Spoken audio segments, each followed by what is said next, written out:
What is up, gamers? It is Will777 JP back again with another one. And this is my part two, basically, of my video game pickup videos that I did because the video was way too long. And I know people get mad about me yapping too hard. But remember the video where we opened up these games that I just got in the mail? You know, how I paid 18 bucks for Rune Factory, Guards of Bazuma, Call of Cthulhu, 10 bucks for limited edition recompile, and then of course Knights of Azure to finish out my 1-2 game one and game two. So I decided to make another video to go over the Gameinformer magazine because I know some people may not be interested in it like I am. So it's like, you know what, that video where I opened these games up was too long already, so let's go ahead and just make another one with the Gameinformer magazine because I'm gonna be talking about this for a few minutes and I'm just excited. So I'm like, we'll do something separate. But before we get started, thank you so much for being here. I appreciate all your support, your liking, commenting, sharing. Thank you, thank you, thank you. If you're new to the channel, welcome. I appreciate you being here.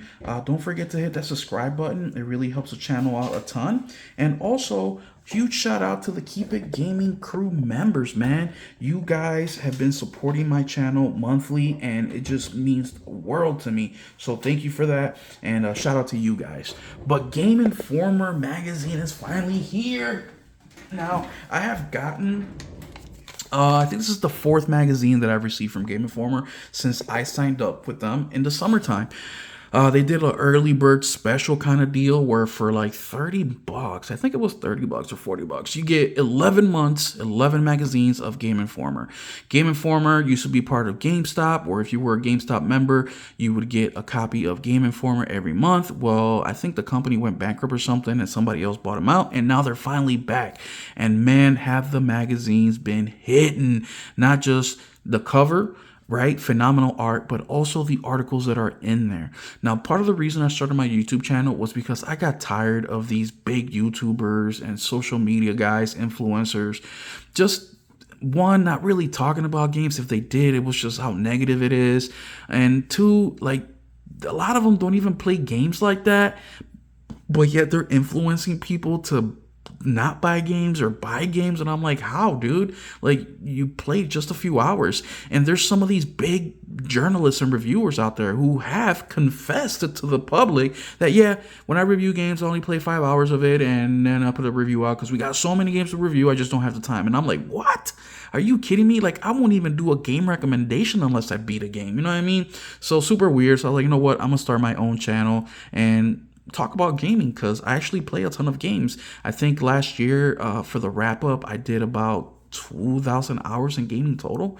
So I play a lot of games, I buy a lot of games, I beat a lot of games, and I'm never ever gonna tell you not to buy something or buy something. I'm gonna recommend it, of course, or not recommend it based on my likes because everybody's different. Stuff that you like, others may not like, and vice versa. So that's all I can really do here is to tell you guys about the game, what I liked about it, what I didn't, and if you want to do it, great. That's on you. I'm never gonna be judgmental.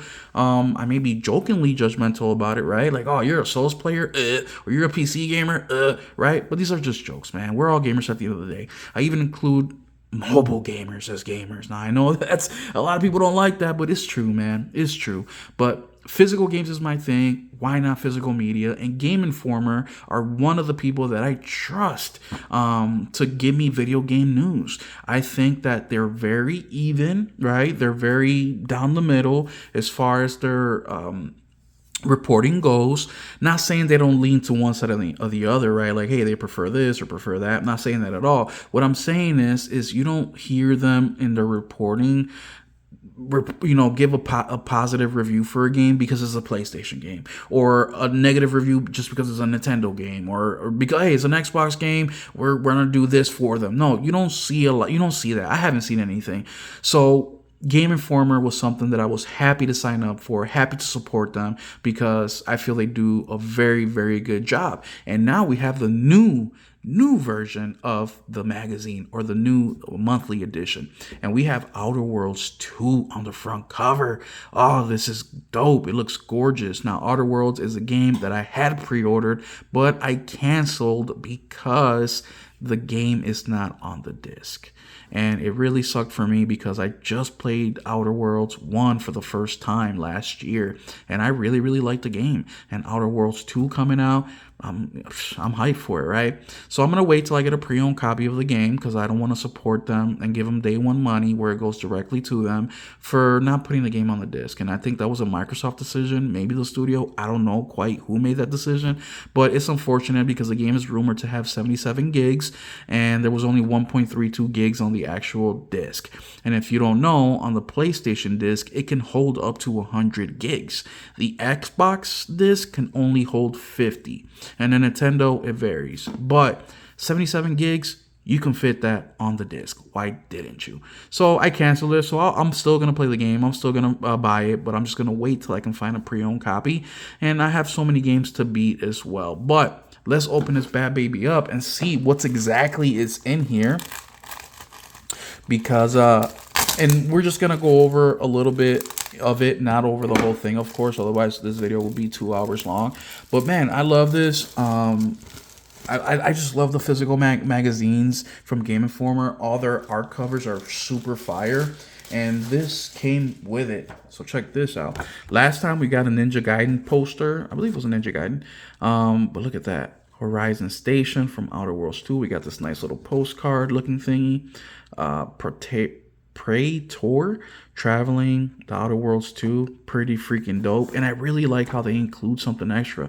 Like I said, the last magazine, they included a whole freaking poster. This time looks like a little postcard kind of deal, so pretty cool. Let's take a look at the back. So here we are. I'm speaking in tongues today. Auntie's Choice with the little Outer Worlds guy, super cool with the mop and bucket. All right, let's see if anything else falls out from this bad boy. All right, nothing else. So super cool.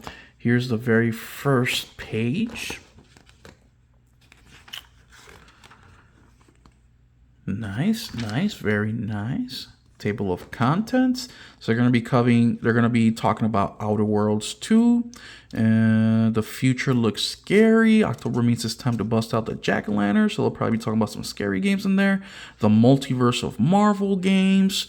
Inefficient and laborious. Deltarune. Whatever, become a pop culture juggernaut without its devoted and passionate fan base. Piece of Lana Diaz. I don't know who that is. We'll read about that. But yeah, man, already coming in strong. Already talking about some cool topics, man. What else are they gonna be talking about here? Let's see. Let's just skim through this real quick and just see what else is part of this. You know, there are no ghosts at the Grand. What game is this? The pipe page with no ghosts. Oh, it's a game. There are no ghosts at the Grand. Okay. Romeo's a Dead Man, Back from the Future, Kirby Air Rides, previews of Onimusha. Shout out to my boy Nelson Gaming Culture. He's super excited for that Onimusha game. Marvel Studios. Man, look at this, bro. Deadpool VR. Fucking fire, bro. Look at Tokon. Man, they gave me a freaking beta for this game for 12 hours. And they gave it to me like at 11 o'clock at night, which I was going to bed, and I only had like an hour left by the time I woke up. I didn't even get to play it. I played the tutorial.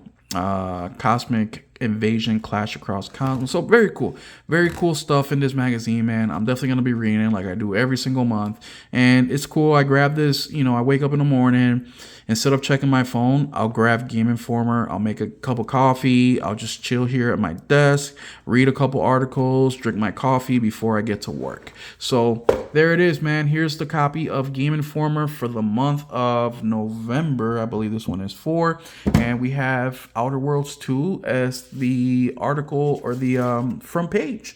So super cool. Here's a little postcard. But yeah, man, what do you guys think? Do you guys have Gameinformer subscription? Do you still mess with physical media like this, with journalists and stuff like that, or you don't really care about it? Let me know in the comment section down below. Thank you so much for being here. Don't forget to hit the like and subscribe button. And shout out to the Keep It Gaming crew members. We'll see you in the next one. Keep it gaming.